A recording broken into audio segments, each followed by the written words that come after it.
And Destiny 3 is here. And it's called Destiny 2. The Edge of Fate. So true. Very good. Following the death of the Witness at the end of the last major Whoa. expansion. Spoilers. It's not spoilers. That's the says big arguably. sphere. No, Okay. that's a Traveler. It's the Right. alien guy. But Anyway, they're dead. following the death of the Witness and the careers of many Bungie developers, there's been a lot of eyes on what Bungie are doing, what this live service game is and will become in the future, what it's going to offer to bring them back into the fray. And for me, for what I've played so far, Edge of Fate is a pretty compelling argument to be playing Destiny again for those who have played a lot of Destiny. There's some major overhauls to the systems that make it a new learning experience of jumping in, new armor, new statistics that influence your ability regeneration and your health and the way you engage in combat for those reasons. So there's some new meta to play around with, and this new setting is in an interesting space in space-time.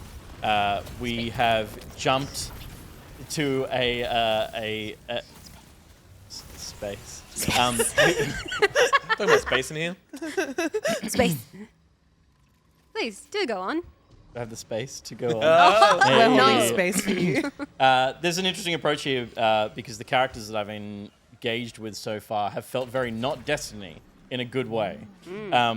So there's a character called Lodi who's just like generic white guy, In but the space? performance is very un-Destiny because it lacks the drama and the pathos that's been really heavily laden on Destiny, and particularly in the end of this saga of the Witch Queen and like the Savathun arc and the Witness arc have been, the stakes are so high and everyone is serious. All these characters could be dying. It's nice to finally see a Nathan Fillion-esque Cade Six style character back that's just got a bit of levity, maybe a bit of, everyone in Destiny understands Destiny in terms of the characters, but the characters that Do we're they? meeting, but the characters that we're meeting now, they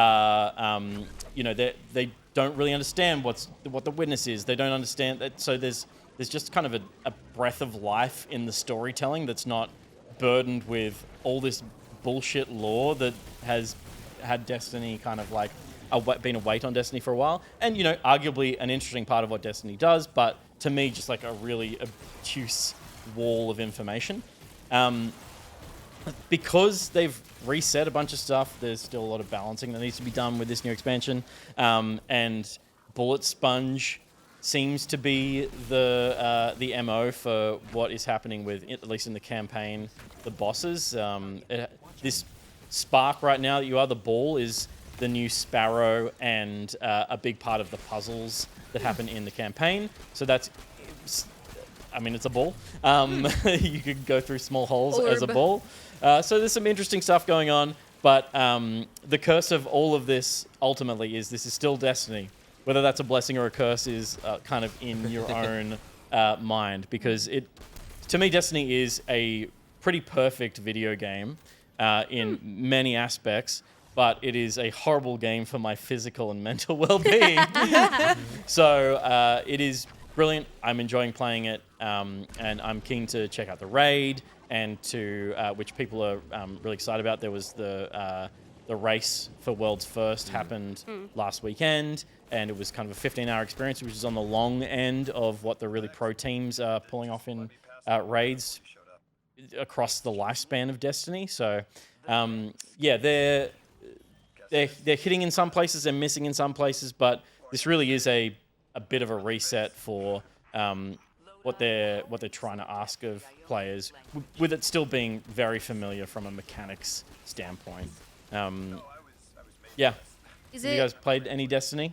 Well, I was just going to say, I have played Destiny in that I have opened up to the main menu and then gone, I'll do it another time. Is this a good entry point at all? It is no better, in my opinion. It is. Destiny will never be good End of sentence. at onboarding new players. Yeah.